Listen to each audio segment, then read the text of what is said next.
That's on how we proceed. I now have in the House the Right Honorable Prime Minister, who will be making a short statement, and she tells me she has come with the Attorney General to give some explanations, and then we see how to proceed. Let's have this, receive this information, because I also need to know. Right Honorable.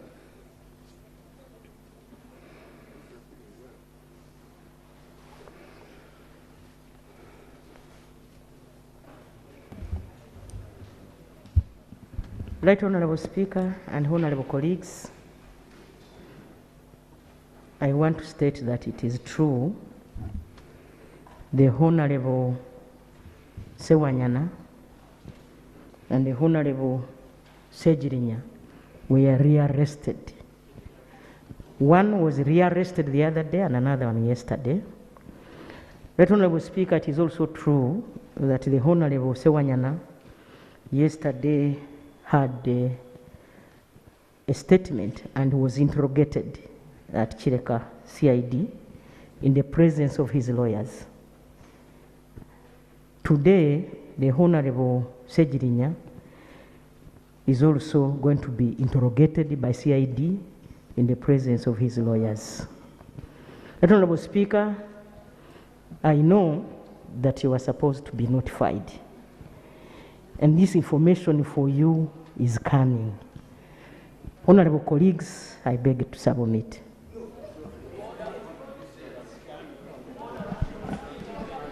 Procedure. Thank you so much, Right Honorable Speaker. Right Honorable Speaker, I saw on TV, NTV,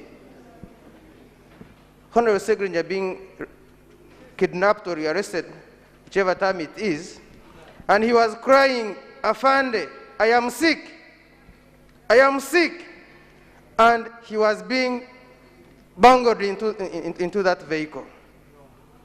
Now, the Prime Minister is saying that they are with Segrinya and a statement will be gotten from him. He's not taken to hospital. The man was crying on camera. How do we proceed when the Prime Minister says our colleague is going to be produced at CID to make a statement, but when we had him crying on camera that he's sick?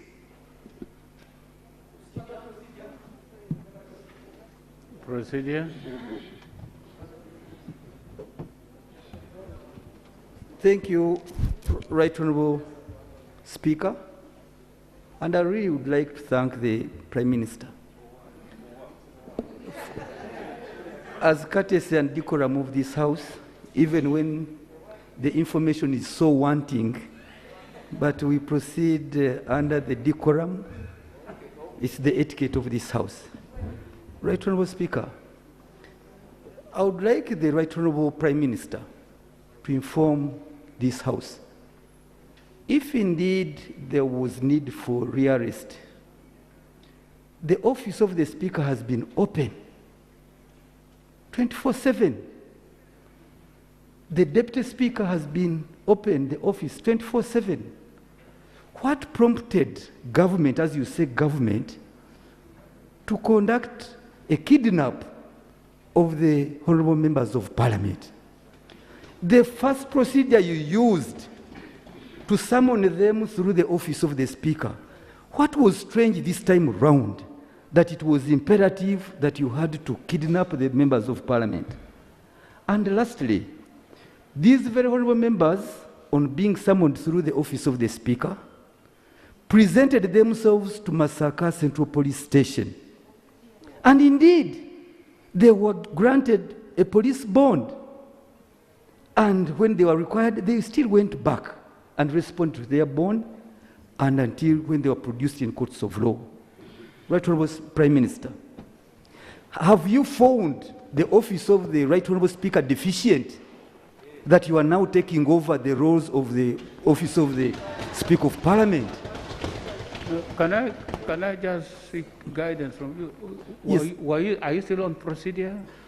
Yes. The procedure question, Right Honorable Speaker, was, is it procedural right for the leader of government business to mock the institution of parliament, disregard it, and take over the affairs of this parliament as if there is no speaker and the deputy speaker in this parliament? Is she therefore procedural right honorable speaker? No. Please.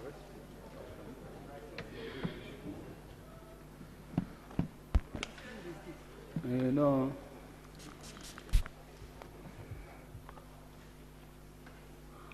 sometimes we find ourselves in really, really difficult situations.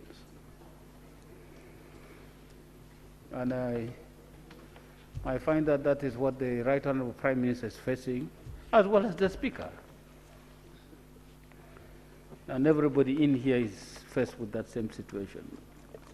But I think the solution is how we rise and deal with it in an organized way and find a solution. I think that's what helps eventually. How did they handle it when it became difficult? It's that's the hallmark of true leaders. We don't, what is the word? We don't over-radicalize the situation, but we find a solution that deals with the specific problem in a way that gives us decorum as members of Parliament and the House of Parliament.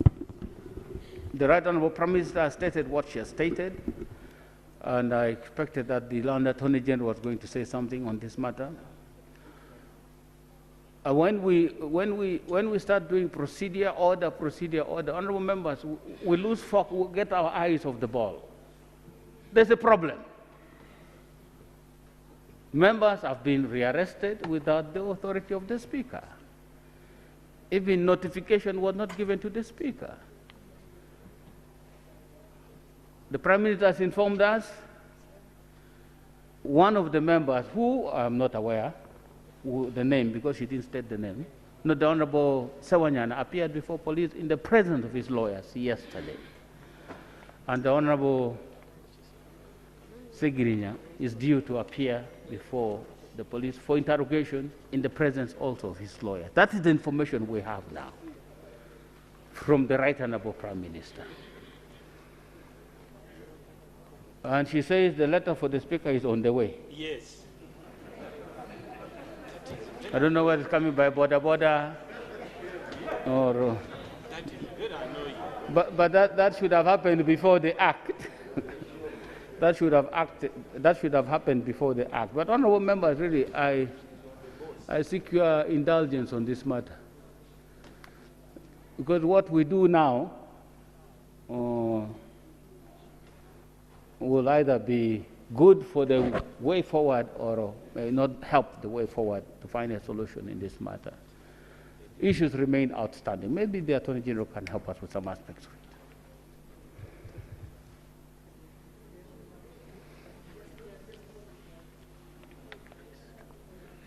it. Thank you very much, Right Honourable Speaker. I join issue with a statement issued by the Prime Minister. Indeed, they have been arrested, and everything is being... Please. Everything is being done to make sure that they are treated in accordance with the laws.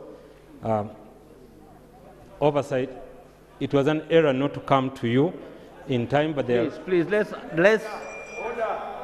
have some order.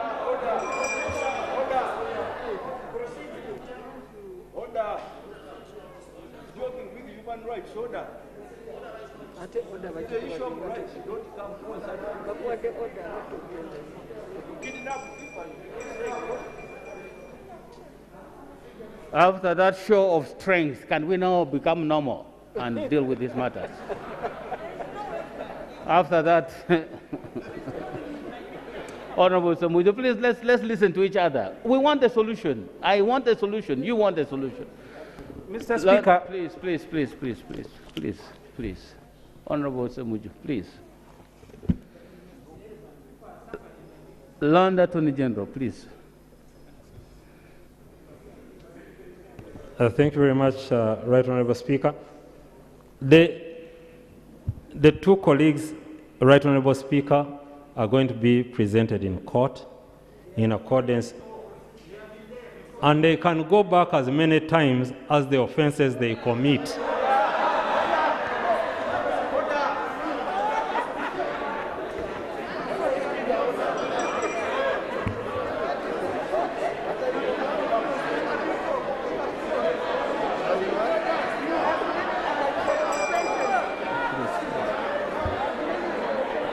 Lord Attorney General, please. Can we have some order, please?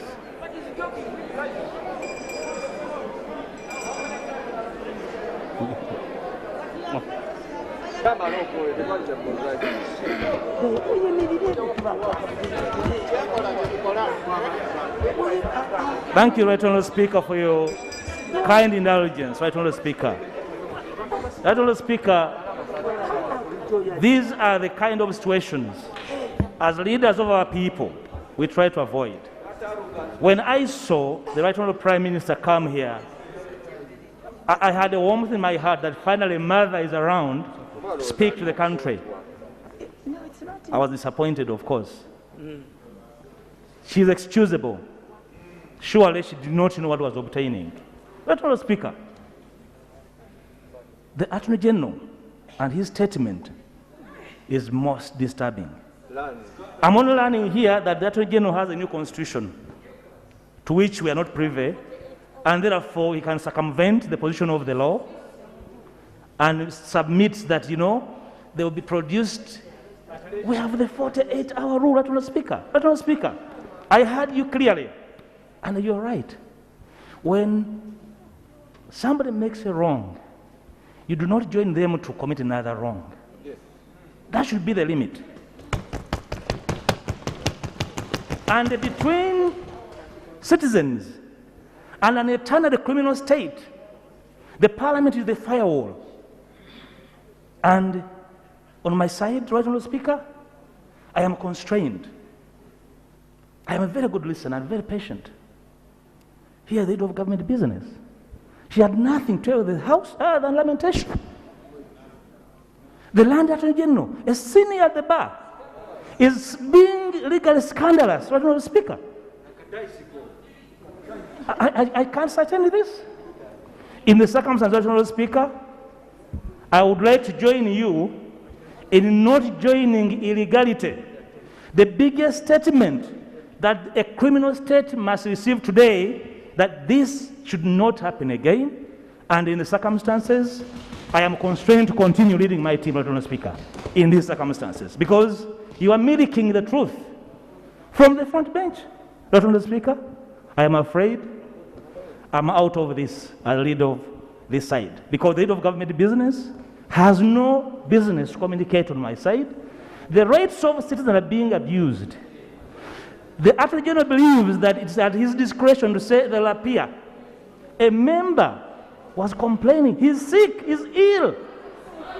The Prime Minister believes that his life is in the future, he will be taken to hospital or whatever at some stage. Right Honourable Speaker, I submit, I am constrained, I have no choice but to withdraw my team from this vulgar debate.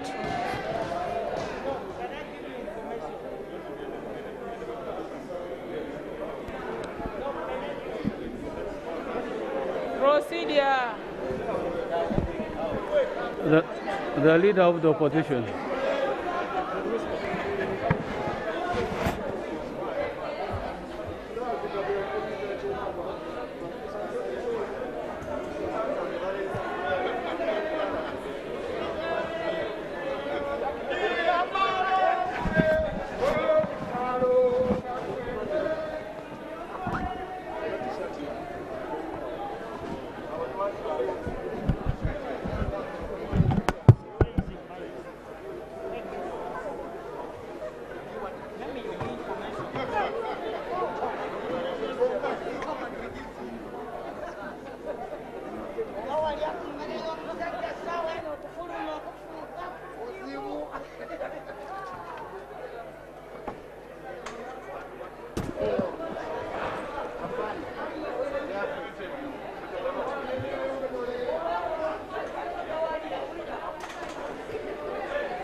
Honourable members,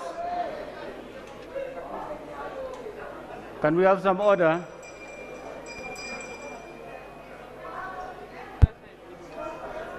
Please, if you are sitting down, Honourable Sibam, if you are sitting, please sit.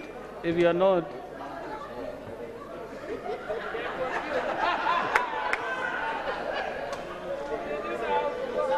honourable members, It's part of the rights of any member of this House. Can we have some order? It's part of the rights of any member of this House to signify dissent in a decent way. I don't approve the idea of changing the dress code of this House.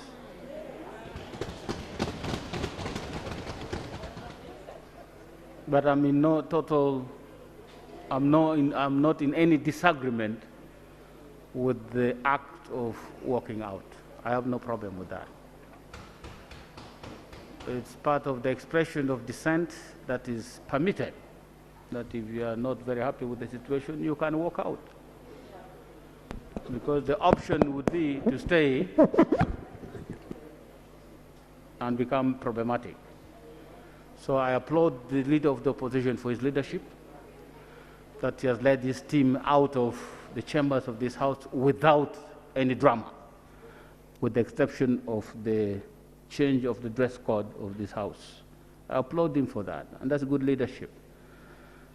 Because if they had resorted to any other thing, probably it wouldn't have been that good. And also applaud you for staying calm even when things begin to get rather heated. That should be the spirit in which we handle this business. If you disagree with the processes, you can walk out. That's acceptable. But the cause of the dissent must be put on record. Honorable members, it's problematic. When each time we find ourselves in this situation, it disturbs even the presiding officers. There are things that should be avoided.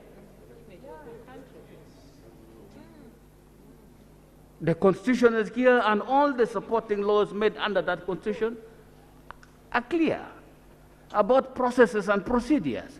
Why flout them?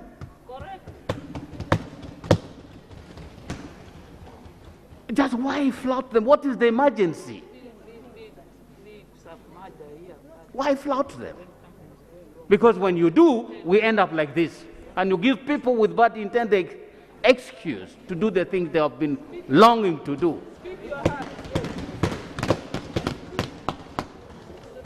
Can we just do things right?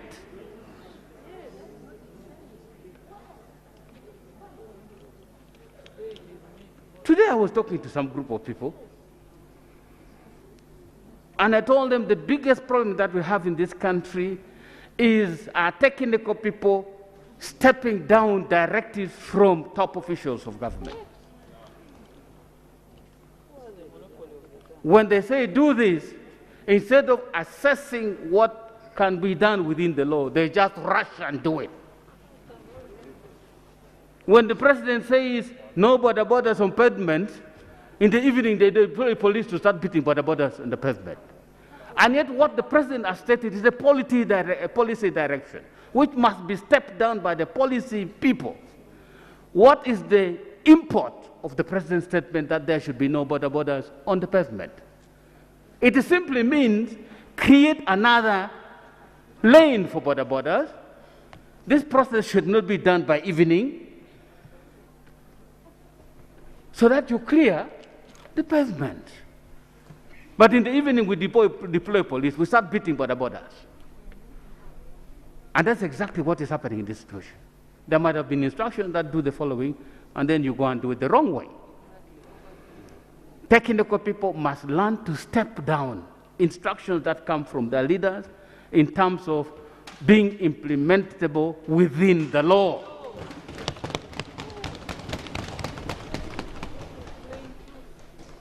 Just follow the law and you are safe. I don't have to have the Attorney General apologizing before the House that it was not done, it was improper. No, it's not necessary. It costs nothing to do the right thing within the law at the right time. It costs nothing.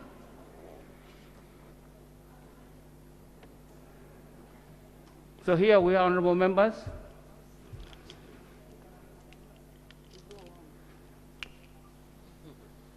Right, honorable.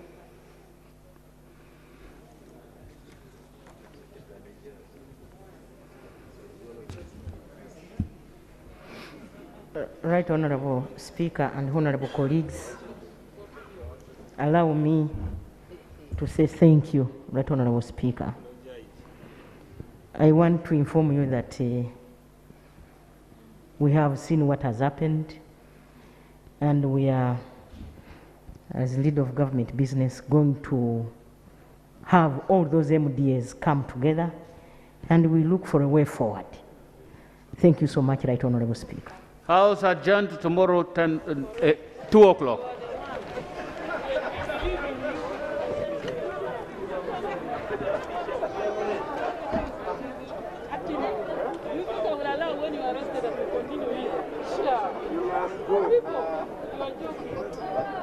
Like this, like a circle.